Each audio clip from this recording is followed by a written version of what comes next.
Good morning, everyone, and welcome to our International Women's Day webinar. I'm Amy Thomas, a Senior Director at the SR Group, which is the parent company to Brewer Morris, Taylor Root, Carter Murray, and Fraser Jones. Thank you for joining us today as we use the platform of International Women's Day to shine a light on a topic that is essential for modern leadership: breaking through discomfort, so you can lead with courage, inclusion, and presence. In a world where leaders are navigating uncertainty, and possibly this week more than in recent times, also navigating complexity, increasing expectations, discomfort is not a sign of failure, it's a signal. And today we're joined by three exceptional women who have come together to help leaders understand, embrace, and grow through that discomfort. We've got Nadia Nagamutu. Now, Nadia is the founder, CEO of Avenir Consulting, which is a diversity, equity, and inclusion consultancy. And she's also the best-selling author of Beyond Discomfort. I've got a copy here. Oh, sorry, can't quite see. And Nadia brings expertise in organizational culture and inclusive leadership. Thank you, Nadia. Silke Ermscher. Silke is a holistic psychologist, a leadership coach and trainer. And Silke helps leaders navigate change and complexity through mental fitness and embodied leadership. And then we've got Jane Wake. And Jane is a leading health and fitness professional. She's a writer and consultant. And Jane uses movement to expand mental, physical, and spiritual capacity, supporting leaders to reconnect with their bodies as a source of strength and wisdom. Now, Nadia, Silke, and Jane, they've come together to run workshops for teams and corporates on how to break through the discomfort in leadership. And we will be providing details of these after the webinar. Now, across our themes today, we're going to be exploring what discomfort really is, how the mind and body respond to it, and how leaders can regulate themselves, stay grounded in order to show up authentically, even when conversations and circumstances can feel challenging. We want this session to be interactive, so if you have any questions for Nadia, Silke, or Jane, please use the Q&A function and we will ask them at the end of the session. Now, before we get started, it would be lovely to hear just where everyone is dialing in from. Can you just pop your current city into the chat function so we can see where everyone is? London, do you know, I saw someone from Cockermouth, which is lovely, Dubai, Amsterdam, Godemorgen. We've got London, we've got a whole range of places. We've even got someone from Sydney. It is brilliant to see that across the geography, we've brought together a community of people, and these discussion points transcend all of those locations. So let's dive into our first theme, understanding discomfort. And let's explore how leaders can move beyond fear into growth. Good morning, Nadia. Hello. And I'll start with you, because you talk about leaders being paralyzed by fear of saying or doing the wrong thing. How can they move beyond that discomfort in order to create a really inclusive culture? Yeah, the big question. Well, let's just explore first what that fear might be. Like, just as an example, if you're a leader or a manager, you've got a member of your team who then says, oh, you know, that they're neurodivergent, for example, or has an invisible disability of some kind. Well, it can be really hard then to measure how much adjustment, how much extra time, how much, should I offer this individual in terms of them doing their work? If they've got a colleague who has exactly the same job description, role spec, how do they know that it's fair if I'm giving this neurodivergent person X amount more time, or saying, actually, just don't worry about it and do it in a slightly different way. And then possibly the other team members feel that they're taking on a little bit more of the other person's. Well, it can get really messy. And so the fear here is that if I treat someone differently and I can't prove or demonstrate measurably what, like how much or how, what to do, that you're going to be taken to a employment tribunal, or someone's going to call you out, and you're going to get into a whole heap of trouble, and then the other person's people in your team aren't happy, and it can all get very messy. So that's an example of a fear, right? So you don't do anything, or you just aren't sure what to do. And I think that certainly where I come from in my book, that acknowledgement that you are stuck in this way, that you are trying to place people in a very fixed model, and actually it doesn't work, and we can't lead in that way. So that receptiveness to learning, moving beyond discomfort to acknowledge that your perceptions of the world and wanting everyone who's got this job spec to do exactly the same job in exactly the same way actually is not going to work that way. So opening up, being receptive, being curious to um, other people's experiences, showing some empathy, showing some care, and listening to what that neurodivergent person needs. That all is uncomfortable, actually. So that's just an example of some fears that might crop up for leaders when they're working with different people and have to lead inclusively. I'll So expand a bit later, I think, in yeah. terms of like how. And it's having that openness, and then from the openness, the versatility to develop the inclusiveness. And Yeah. so, good morning, Silke. Hey, good morning. Hi, and if I can come to you, because how do we reframe discomfort as an opportunity for growth rather than a threat? Yeah, discomfort can feel like a threat, like we just learned in Nadia's example, yeah. But when we look on a personal experience, so whenever we feel discomfort or whenever we feel uncomfortable, what we do is we experience difficult or negative emotions. So this can be insecurity, this can be fear, worry, frustration, just to name a few, right? So, but these difficult emotions actually send us a message that there is something that needs our attention. Maybe there's something that we don't see yet. Maybe there's something that we don't understand yet about ourselves, about our perspective, about other people, about the problem itself. But if we are open to these questions, if we allow these questions, we can start exploring. And this gives us a chance to learn. This gives us a chance to learn, new insights, new knowledge, and actually also new skills when we try something new, when we try to see something from a new perspective. From seeing it from this viewpoint, discomfort is actually an invitation for growth when we are open to it. And it links to that what Nadia said. So let's be open. Yeah, let's explore about what's going on. Let's learn about the things that are in front of our eyes. And it's our own responsibility. And it's our responsibility to take a decision. Do we remain in the discomfort and locked up in the feeling of insecurity or worry? Or do we openly attend to it and learn what we maybe need to learn in the situation? So it's a cue. It's a cue for Absolutely. you to then look into. So then if we take that into the mind-body connection, Silke, you emphasize mental fitness and embodied transformation. So how can leaders use the mind-body connection to stay grounded when there are uncertainty situations?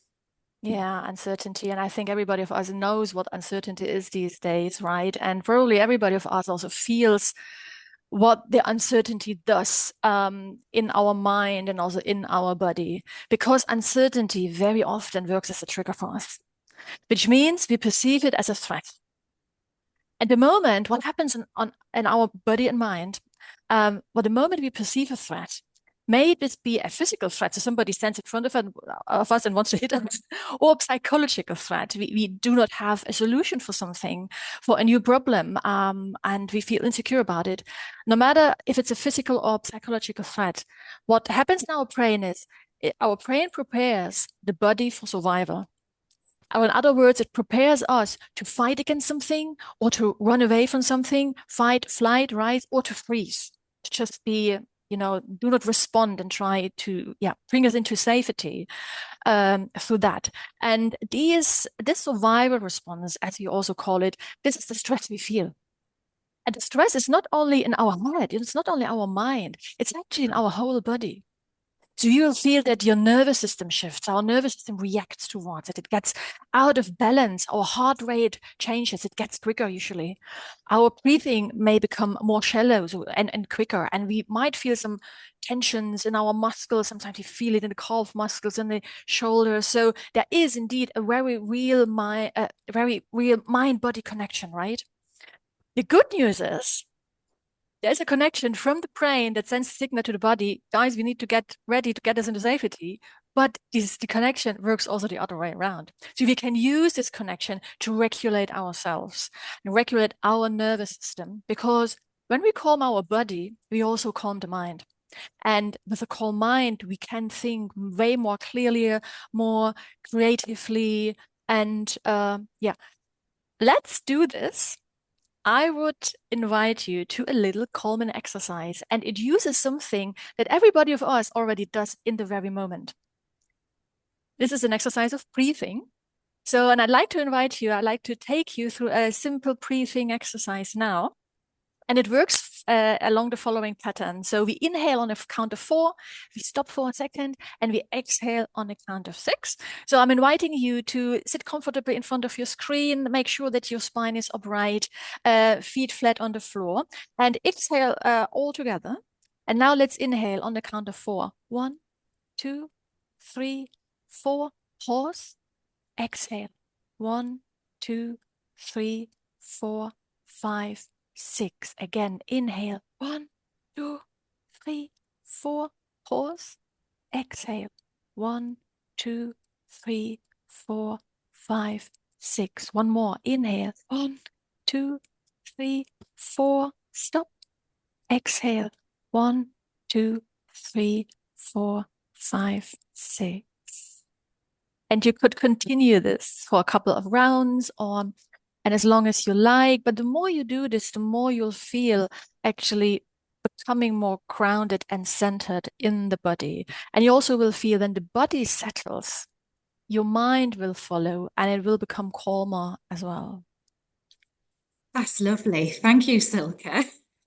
And so actually, when we move on to a phrase, psychological safety, Nadia, psychological safety is often discussed in quite abstract terms.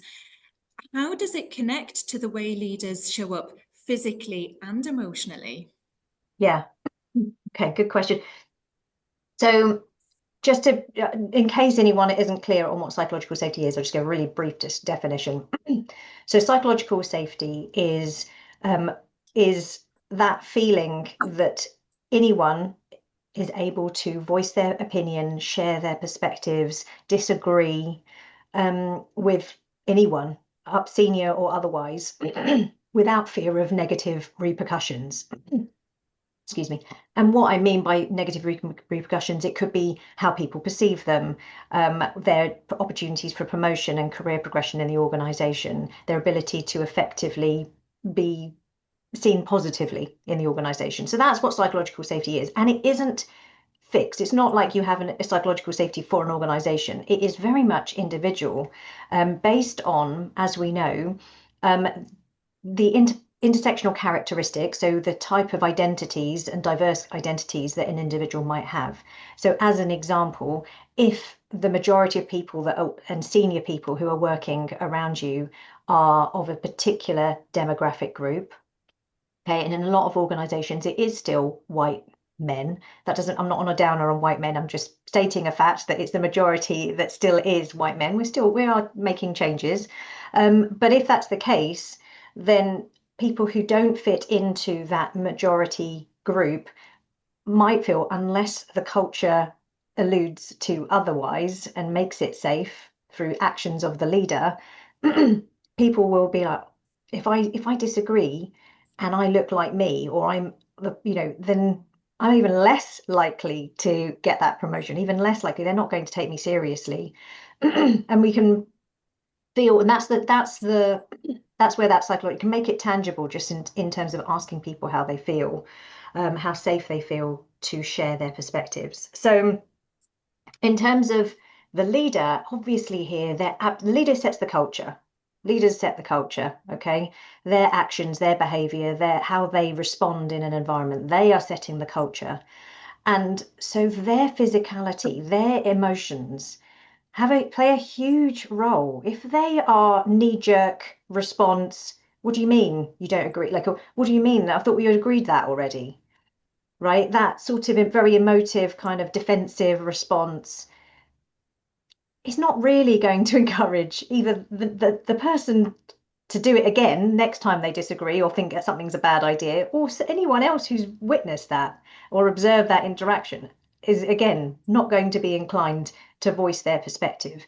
So that ability for, I mean, Silke's breathing exercise, that's a sort of a centering, grounding exercise, feeling present in now, being able to recognize, be aware of some of the assessments and your truths, your reality, understand your own values and where they're coming from, and know what triggers you, know what you find hard, and be curious about be open to other people's perspectives, and know what happens to you, and try and find a way of controlling it. And this is where so many leaders they find it so hard. They just they don't know how they just lose the control as soon as they're triggered emotionally. And so if you move that on to what you're talking about, maybe part of that is going into resilience and the sort of resilience and regulation and leadership. And actually, good morning, Jane. If I can take it to you, because leading on from what Silke and Nadia have discussed on the mind-body connection, from a physical perspective, how does the body signal discomfort before the mind catches up? And how can leaders learn to listen to those cues? Yeah, so the body carries tension. So we have tension in our muscles, and we need tension in our muscles to be able to move, to be able to run, to do anything we want to do. And that movement and that tension is triggered by a nerve response. And that can be mechanical. So it can be, for example, if you touch something hot and you have to pull, and you automatically pull your hand away, you pick up something heavy and your muscles contract in order to catch whatever it is that you're carrying. But we also have a different type of, they're called receptors, they're nerve receptors, and there's a different type of receptor that is controlled by our emotions, and it's called interoception. And this is really powerful, and it manifests in our body. And a really typical one is in the top of the shoulders here. And you can feel that tension rising, and you haven't told the muscles to contract, you haven't done anything physically, they just start to tense. And this is this interoception. Now, it can manifest itself anywhere in the body. It's often a trigger. It can often be maybe a weak point in your body. It can be in the stomach, the idea of a knot in your stomach. It could be in your calves, the lower back, anywhere. It can manifest itself. But if we take Silke's breathing, if you wanted to do something instantly about that, we think about the shoulders. So when we're breathing, we tend to breathe up into our shoulders. But if we go back to Silke's breathing example, and you put your hands onto your rib cage, and then you just take a breath in. So again, let's do the breaths. You're going to inhale, but you're going to breathe into your belly. So you breathe in for 4. So 1, 2, 3, 4. Down into your belly. Feel your belly expand. Pause. And then exhale. You should instantly feel your shoulders relax a little bit.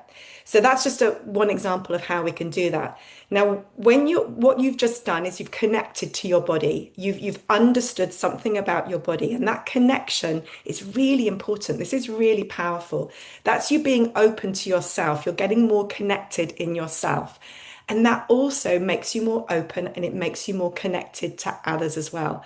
And this is the connection, and how when we're aware of these things, we can really start to physically embody what we're thinking and use that as a tool. So then, Jane, just taking that a bit further, how can leaders regulate in discomfort? What does that look like? So if you think of we've already talked a little bit about fight and flight. So we have different states, and the one that you want to be in more is the parasympathetic state, which is this rest recovery. Now, rest and recovery is how we kind of term that, but it is also, and from a sports science perspective, as an athlete, I would recognize that also as performance state. So when you look at how athletes move, the best athletes move when they are actually in a parasympathetic state, because then the muscles are able to move more. You're able to bend and flex and flow. And that's really important. And the same goes with our mind. Silke already talked about the fact that we have this two-way communication between the mind and body, and it goes both ways. So when our mind is more at rest, our body flows better. When our body is more at rest, then our mind is in a better position too. And this is what we want. We want this flow. We want this connection to be able to ramp things up, but to also be able to bring things down, to be able to flex, to be able to change up. And the best example I can give of this is, I don't know if anybody watched the Olympics recently. There is a competition that's called a biathlon. And this is where athletes go from doing cross-country skiing into rifle shooting. I don't know if anyone saw it at all. It's an amazing event. Now, these athletes show absolutely the absolute top level of this, because they go from complete, outright, really high energy stuff immediately to be able to drop into complete calm. And the fact that they are able to do that is quite incredible. Now, obviously, that takes a lot of training. I mean, to be able to drop that, you need to be able to instantly drop your heart rate. Your breathing needs to become regulated. In order to be able to shoot, you need complete stillness in the body. So these athletes are able to do that. And obviously that takes a lot of training. But I've already given you one instant example of how you can start to do that. So yes, being really fit really helps. But we're all on a journey, right? And there are things that we can do all along that journey. And just stepping into the journey is the important bit. Just taking the step to actually start doing and recognizing some of these things, you're already onto a winner. Just by understanding, we start to regulate and we start to be able to cope with our levels of discomfort so much better. And it can be done in very small steps. No, that's brilliant. And actually, someone has commented, what a brilliant example. And really hadn't previously thought of something like that, but it's perfect example. And that sort of brings us to the nervous system. And so, Silke, how does the nervous system influence leadership behaviors under stress? And how can they regulate in the moment?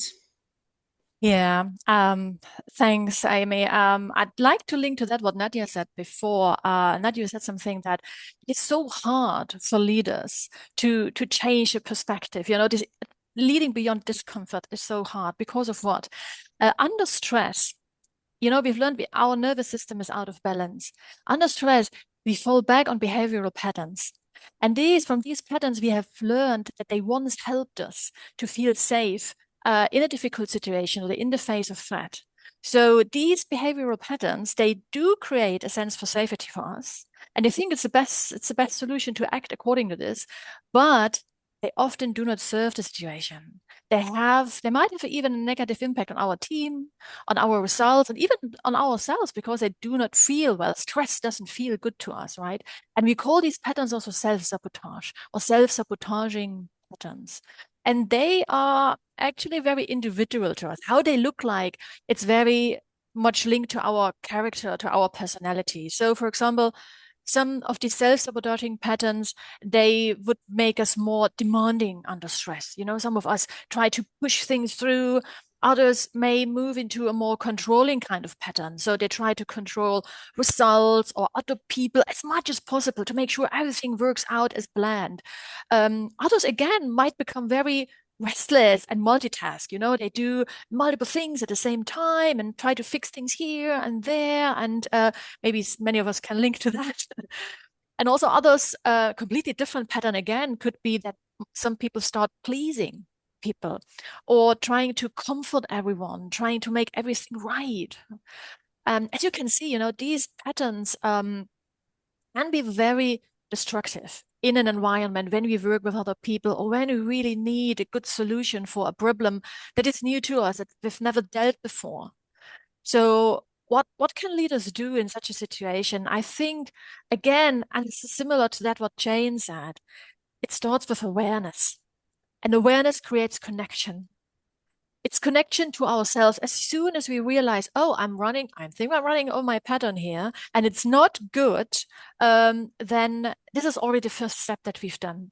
To recognize a pattern, then maybe we also can learn to name it and to deal with it in a conscious way, and then also to understand where does this pattern actually come from and what can I do about it so that it doesn't show up so much or so strong anymore in ourselves or in myself. So, and whenever we do this, we already shift our energy from being caught up in such a pattern to opportunity. So, and we can shift. The best way to shift is actually through the body-mind connection, as we discussed before, doing something as simple as breathing, or consciously reducing tension in our shoulders. Or there's also other things that we do that we can do, some sensory reset exercises. When you're in the moment in a meeting situation, for example, and you realize stress is coming up, somebody is saying something that you don't like, or there's a topic that is just too difficult to tackle, you can move into the sense of hearing. Okay, what sounds do I actually hear? What kind of voice, or the nuances of the person speaking to me? What's the nuances of the voice? And that brings you into the present moment already. And present moment means already first step to self-awareness, to calming yourself. And so these are some great tools that we can learn to apply in the moment to deal with tricky situations. And the good thing is also, the more often we do this, so for example, we establish a practice of regularly check-ins with ourselves, regularly mind, body calm down or regulate moments. And this could be just 10 minutes spread during a day, built in our daily routine. So the more we do this, we build something in ourselves. It's practice, isn't it? And actually, if I can, Nadia, sort of move on to incorporating that into inclusion and authenticity. Nadia, how does discomfort show up in conversations when it maybe is about diversity and inclusion? And therefore, what practical steps can leaders lean into in those moments? Yeah, it's a really good question here because, and actually, it brings me to a conversation that I had on my podcast show quite a few seasons ago with a senior leader called Pat Fellon, and it's an example where he considered himself a good leader, and in many aspects he was and he is, right. Um, but he suddenly realized through something someone offered him by way of feedback that he had believed that treating everyone exactly the same, no matter their skin color, no matter their gender, no matter who they were, was what was fair and right. And that was part of his belief system, right? That's what he'd been taught. That's what he'd been grown up to believe. And he never really challenged that until there was a moment that, and I won't go into all the detail, but he realized, oh my gosh, by not seeing them and recognizing that different people have different experiences, different realities, different truths, they walk through the world through a different lens, because of who they are, because of everything that they carry, not just visibly, but as part of their identity now and historically and ancestrally. Like it's so complex. As humans, we're so complex. And if you don't recognize that, he was just like, I'm clearly not leading the best that I possibly can because I'm minimizing certain people by treating them the same way, and people don't have the same experience of the world because of who they are. Actually, this isn't fair.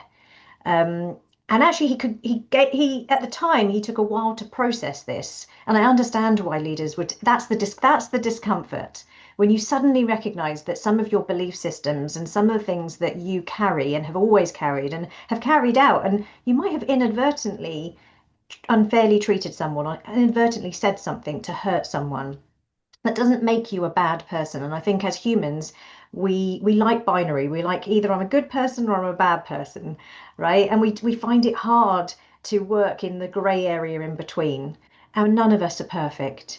And being able to hold that discomfort, but then take the accountability and take the action, being willing to act on it, being receptive to learning. And that's the sort of foundation of my book. Then he asked someone from the different they had employee resource groups in his company, and he said, would it be okay if I came to sit in? So he didn't identify, for example, with the black, the race ethnicity group, but he went along. He didn't identify with the LGBTQ plus community, but he got invited in, and he sat and he listened and he heard and he understood more.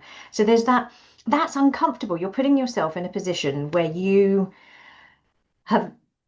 not, you don't identify, and that in and of itself allows you to walk through in someone else's shoes, where day in day out they're not in an environment where they're in the majority. You're leaning in and to So understand uncomfortable. it. Absolutely. But you have to be aware first, which was what his kind of sudden awareness. You have to be open and receptive to that, to learning, to educating yourself. And then you have to be willing to go, it's okay, because I didn't know before. I'm not bad, it doesn't make me a bad person. So you need to be able to hold that discomfort when it's challenging the inner sense of who you are, as a leader, and then go, I'm going to learn more. I'm going to do better, and I can. And yeah. Open again, isn't it? Mm-hmm. And thinking about sort of cultural barriers, Jane, what sort of cultural barriers prevent organisations from prioritising well-being?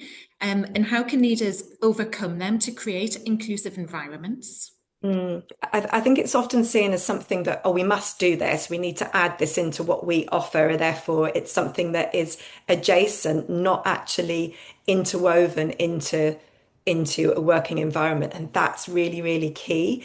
If you think of the gym, for example, it's this kind of separate entity that we go to, we step into, and then we step out of. It's not an inclusive environment at all. And it's not something that everyone will want to step into. And if we go back thousands and thousands of years, the Greeks, the word gymnasium, comes from the Greeks, who actually placed the gymnasium at the center. It was a hub of thought, of education, of debate. They would discuss philosophy, and it was very much a part of the culture. And they recognized that movement was all a part of our creativity, our education, our brain power. So we need to think laterally on how we can actually make movement more a part of our everyday. The simplest of example of that would be to literally hold a meeting whilst walking. You could easily make that kind of a part of your culture, of what you do. And I mean, the Greek example isn't the perfect one because it wasn't inclusive. It was men only, and they used to run around naked as well. So I don't think we want that. But it's a very powerful tool to actually think of movement as something that can enhance your productivity. I can remember being in my very first job, and it was a fitness environment. I was a fitness editor, and I used to get kind of stared at when I'd go out for a run at lunchtime.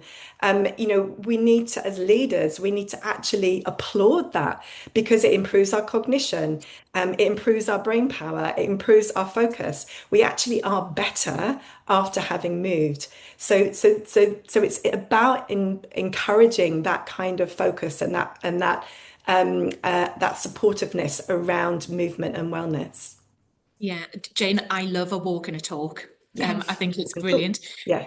So going into sort of leading beyond discomfort, Silke, discomfort arises in a high stakes leadership moment, or when it does arise. What is the first inner shift that makes the biggest difference? I believe the first inner shift is really moving our perspective. Is moving our perspective maybe to a more distant or wiser position. In positive intelligence, we call it the sage perspective. So it takes us, from an overfocus on our problem or on the uncomfortable feeling that we have to a situation where we can explore it from some distance. And there is also the belief that no matter how uncomfortable the situation feels, there's always some kind of gift in it. And there's a belief in any problem, in any circumstance, there's always some kind of gift. Like in the example that Nadia shared with the leader that suddenly, didn't have answers to some questions and was really not aware of some needs of particular groups or specific people that they identify with different terms in the business environment. What he did, actually, he leaned in and explored and was sitting together with these people. And what this required probably was, okay, I can learn something here. There is a gift of knowledge, or there is a gift of insight or inspiration. So a new idea probably comes visible, or even you can see in a tricky situation, what's the gift here? Maybe it's a gift of power. You learn new skills, you gain strength, or you even build resilience. I think the biggest difference is indeed this shift first, because this shift takes us from stress into curiosity, and stress and curiosity don't go together. Either you're stressed or you are exploring with positivity, with curiosity, asking open questions. And this gives you a shift. This gives you space, first of all, and gives you a shift also in your mind. And as we've learned before, also in the body, in the nervous system, exploration is a positive force, and it leads us to new answers, new learnings, and from there also comes more creativity. So I think learning this shift, even in high stakes moments, and practicing it so that it becomes easier to us in the next time is a good thing to learn. And it's sort of becoming more authentic in Yes. yourself. And Nadia, how can leaders balance authenticity with organizational expectations? So especially when those expectations are maybe misaligned with inclusion goals. Yeah. So I would challenge this here in saying that it is almost impossible for inclusion to be misaligned with organizational goals. Because fundamentally, what is it that organizations want? If we look about financial bottom line, right? They want potentially growth. Yeah, maybe they've got strategic growth targets. Maybe they want more productivity. Productivity being we want to do more with less because we're strapped for cash or whatever. They want employee loyalty. Yeah, so that there's greater commitment to the organization, that people stay, right? And ideally offer their best, right? That's organizations fundamentally, broadly speaking, is what organizations want. Inclusion absolutely supports every single one of those, right? You want employee loyalty, and you want to make sure that you reduce the talent that's leaving your organization. Well, we know that, replacing the cost of replacing talent is between 50% to 200% of their salary. So depending on the level of the organization, if you get to mid-level leader, it's about 75% of their salary. By the time you get to executives, it's 200%, potentially more percent of their salary to replace them, because of not just the cost of recruitment. You've lost all of their knowledge and expertise. You have to train someone up. That takes ages. So my goodness, what happens if that person felt so seen, so heard, so valued, that they felt that they could give everything that they have and be at their best, offer their skill set and be acknowledged for it, that the opportunities within the organization for someone like them was absolutely possible, that they've been supported for all of their different needs and listened and seen for who they are. It's a bit of a no-brainer. You focus on inclusion, you reduce the chances that people leave your organization, you increase loyalty, and you reduce your turnover costs. So that's just a small example. And so for a leader, you talked about their authenticity. Firstly, they need to understand, what are their values? What is it that they stand for? What's really important to them? And then without doubt, as long as that what's really important to them is, acting as, with integrity as a leader, you're 100%. This isn't wishy-washy stuff. This is bottom line business sense. But it's just that organizations have put them in two different camps and gone, well, this is our strategic objectives and these are our inclusion objectives. No, no, Yeah. right? And just leading on to that from a corporate's perspective, especially, Jane, from your experience of working with corporates, what's one actionable step that leaders can take today to embody movement in order to lead with confidence and authenticity? Ultimately, it's to be a role model, and that doesn't have to mean you've got to start getting really, really fit. It just like for people to see that you take out 10 minutes to go out for a walk, and you do that consistently day in because you know that that's going to help your day.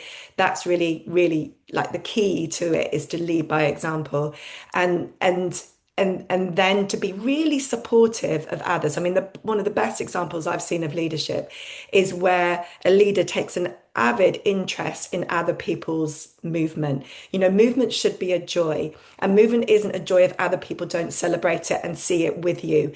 And giving people that space is so important because you're just then breeding this wonderful environment in which people can feel happy and know that movement is accepted and a part of what you do, and it kind of ties in with everything Nadia and Silke have been saying. It's that openness, that Absolutely. acceptance.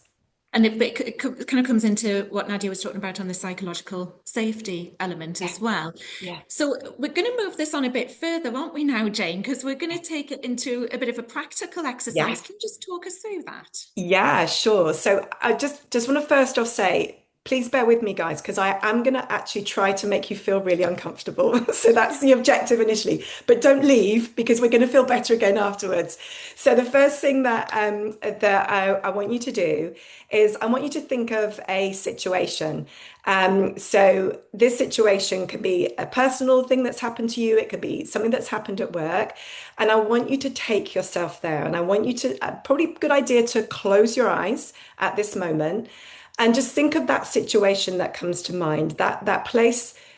Take yourself to that place where you felt a level of real discomfort, a situation that arose where you felt anxiety rising in your body, and then really listen into that. Kind of relive it if you can. Think about how your body feels. Where are you feeling tension in your body? Sit with that feeling. Think about how that feels to you right now in your mind and in your body. And then, Amy, I'm going to let you do the next Yes, bit. because if everyone can just reopen their eyes, actually, because Yeah.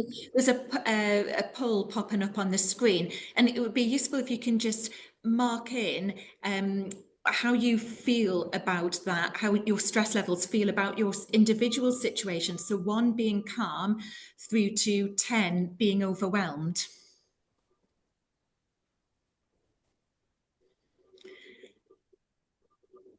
Right, that's lovely. So Jane, do you want to lead us into the exercise now, please? Yeah. So what I want you to do now is you probably want to kind of move a little bit to the edge of your seat, and you definitely want to sit up nice and tall, but you want to give yourself a bit of space. You might want to move back from your desk a little bit. Now, because everyone will probably have felt it in different places, I'm going to give you an overall body experience so that we can target all different parts of the body. So we're going to do some tapping. This is not the kind of tapping where you center on pressure points. It's a physical, it's a nervous response type of tapping. So what we're going to do is you're going to just take your right arm out. I'll go this way, so it's everybody's right arm, and you're going to tap up and down your arm. So just tap up and down your arm and just sense how that feels. You're then going to take your tap onto your chest wall. So just above the chest. And then you're going to come underneath the armpit and go down the side of the body. And you can't see me here, but I'm tapping on the front and the back of my side. Now, if you have room, you can stop here, but if you wanted to and you have room, you can take that tap onto your thigh. If you have space, if you haven't, just stay on your hip. And then you can even go down your leg. I'm going all the way down my leg, going tapping up and down, tapping up and down. Okay, and then I want you to finish in your lower back. So if you've got space, if you haven't, don't worry. And then I want you to pause. And I want you to close your eyes and you're going to go back to Silka's breath. So breathing in, try to breathe into the belly. Inhale for a count of 4. And then exhale for a count of 6. Now, I want you, while you're doing that, and you can keep your eyes closed or you can open, just sense how the right side of your body feels right now. You should feel like your shoulders have dropped a little bit tingly, and it should feel a little bit different to the left side. So now obviously we need to do the left. So if you start with the arm, so tapping up and down again, up and down the arm, you can turn it around, you can go up onto your shoulder as well, and then into the chest wall. And then you're going to go down the side of your body. Use both hands as you go down. So you're in the front and the back of your torso. And then down onto your hip. You can stay on your hip or you can go onto your front thigh if you've got room. And then tap all the way down to the lower leg and go up and down the leg a few times if you've got space. If you haven't, you can just stay around the hip area. And then again, you can finish off in the lower back. And then just again, pause and relax. And take a nice big deep breath. Inhaling for a count of 4, pause, and then exhale for a count of 6.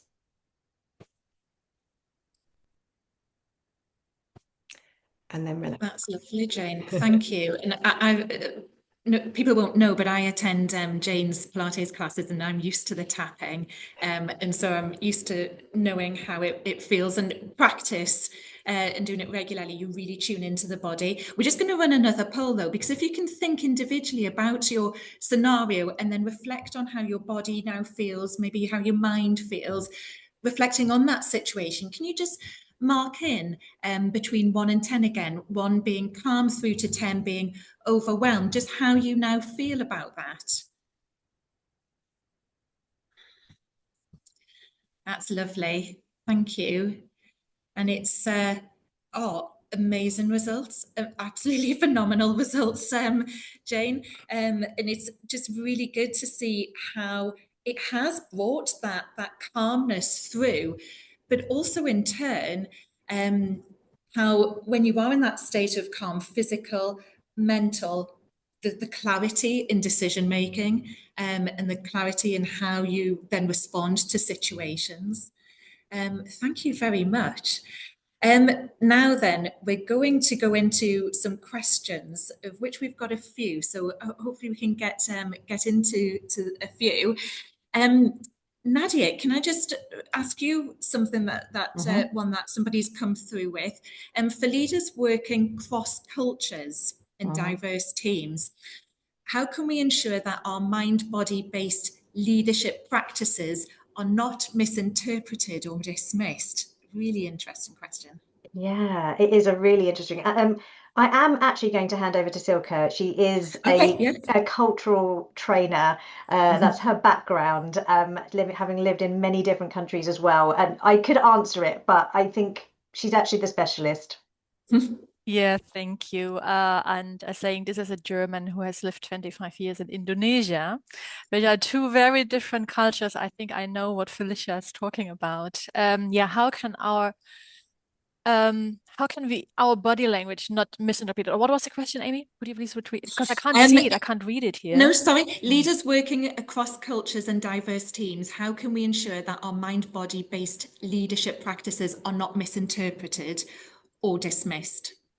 Yeah, and it really starts with awareness and knowledge, I would say. So having a good self-awareness, having a good self-awareness of how do we appear in front of other people is really key. So and this is about what we talked about, building this connection to yourself, not running on automatism, not running on physical automatism, how you show up in a situation, how forceful you are, how relaxed you are, what your body, your facial expression. So the more you are aware of how you appear in a situation, this helps you already to regulate in a situation with another culture. And then you need knowledge about this culture. You need knowledge what are actually the values in this other culture. So for example, in Indonesia, people are often, it's very important that you have a positive appearance. So people are usually laid back and relaxed, or they at least, take some efforts to stay emotionally controlled. So which means you do not talk loud. You do not, show your criticism in your face if you have one. So you take really things slowly. You would communicate more indirectly. So knowing about this, that this creates safety for people if you talk like this, helps you to regulate your appearance and then also respond to those needs. So again, it goes back into the question: how automatic based are you showing up? Are you reactive, or are you actually consciously, and from a base of connection, are you consciously responding to that what means safety for other people in the situation? Does it make sense? Yeah, no, it does. And it all comes down to sort of leaning in and understanding, but taking that time to develop. And sometimes I do wonder, and especially Nadia, when I was reading your book, that it can almost come across as being quite arduous to lean in, but actually you use that as interest, personal development and just interest in order to create that inclusivity. I've got another question here, Nadia, if I can direct this to you. Yeah. In a high stakes conversation where people may feel vulnerable, are there any small but effective ways to create psychological safety in the room? That's a tricky one. So assuming you don't necessarily have psychological safety, like you don't know the people, do you think, or how do you, in a Yes. high stakes, say that again, high stakes In a say maybe it's a meeting, in this high stake conversation, are there any effective ways you can create psychological safety within that in their scenario? space? Yes, okay. So there's actually quite a few tools you can use. Obviously for those sorts of things, people tend to miss a fundamental part of the meeting, which is a contracting aspect of the meeting. How are we going to be? We've got our to-do list. How are we going to be in this room together? And actually, for the leader or whoever you are in that meeting, knowing that you're walking into a high stakes meeting, to actually do some breathing before you come in, actually be conscious of how you want to be, how you want to show up. Do you want to show up as curious? Do you want to enter with, with openness to what other people, and actually be really conscious about it? Because actually that helps you be more present, exactly what Jane and Silke were saying. So you enter that meeting, and imagine if everyone enters that meeting having taken a moment, and actually for the person who's chairing or whoever's leading to actually take it for the first 2 to 3 minutes saying, we know that this is an important conversation. Let's just take a moment to contract with each other in terms of how we're going to be. Expectations around not speaking over each other, expectations around making sure everyone has spoken. Then for the leader also to always be aware of who tends to dominate, who takes more airspace, who is it the person who tends to be quite quieter. Maybe they're just more reflective. Doesn't mean they haven't got anything to say, or maybe they don't feel psychologically safe because of things that they're carrying, or maybe they're more junior. There's lots of reasons why psychological safety might not be high for some people compared to others. So actually then inviting people, knowing, there's a technique, there's a book, Nancy Klein, and I'm trying to remember the title of the book if anyone knows it, but she talks about just everyone like, you don't have to do this necessarily, but actually making sure that everyone's had some airtime. And you could, if it's an important conversation, you could actually do it methodically and make sure different people have voices. So there's lots of techniques. You could put in a stop technique where if you see something and observe something, everyone has permission to just put a pause and just say, this is what I've just observed. so-and-so spoke over so-and-so just now, and I think it would be really good to hear what they had to say. So that everyone has permission to manage that, the environment that you're all in, and you're all accountable for it. So that, I mean, look, I'll stop there because there's lots of ways. And somebody's just put on that the Nancy Kline's book is called Time to Think. Thank you. But no, Yes. that it's and you can really see how you have to almost lead to bring in that inclusivity, to get the different perspectives, to then have those challenges, but come up with a better solution as well. Totally. In Oh, a business absolutely. situation. You want Yeah, innovation, that's your way, right? yeah. And Jane, can I just ask you, somebody's put a question here. Is there one question you wish leaders asked more often about their own internal state before making team decisions? So maybe what a leader might ask themselves before making a team decision. I think it's not it's I wouldn't ask a question, I would listen. So I would change it to listening. I would actually just pause and listen in. Because when we listen into ourselves and we really truly listen into ourselves, we can, it's gut instinct, right? But actually, again, this comes back to being open and becoming a listener rather than, you want curiosity, you want to ask questions. But I think that for that moment, it would be just to listen into what my inner self is telling me, and to have that, you can use a breathing exercise and pause and just listen in. Mm-hmm.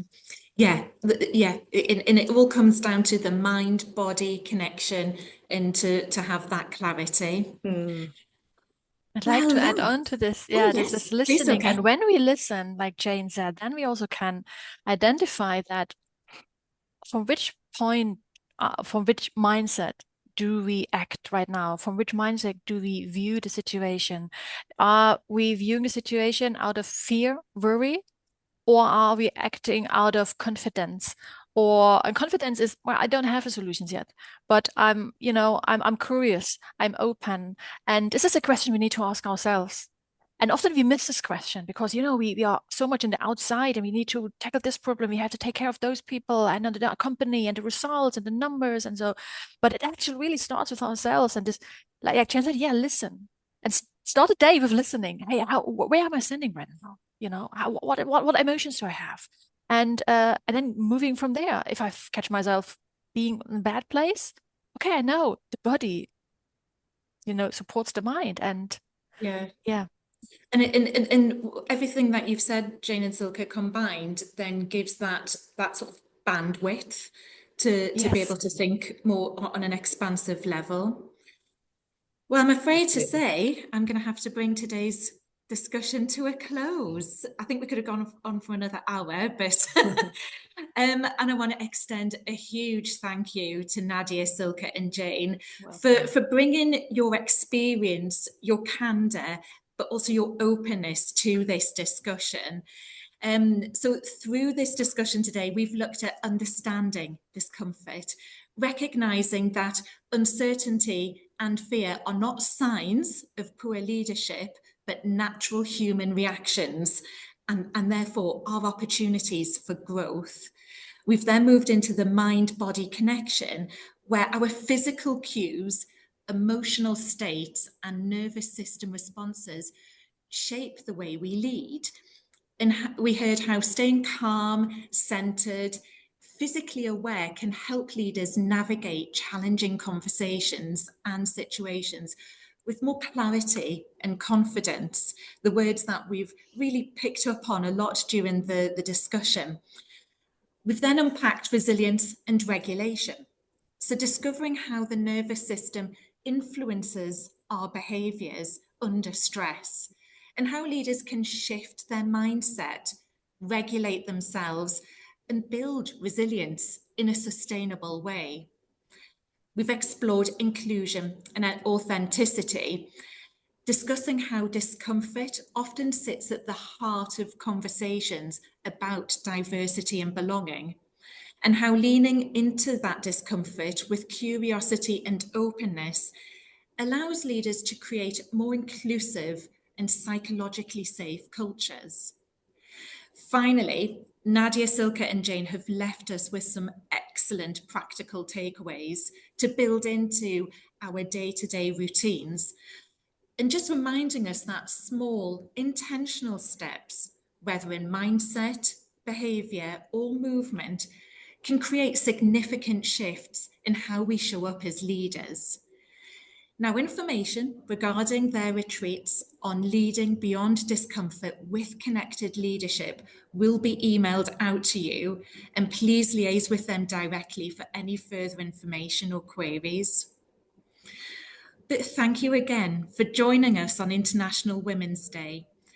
And I hope today has given you inspiration, tools, and the confidence to lead beyond discomfort.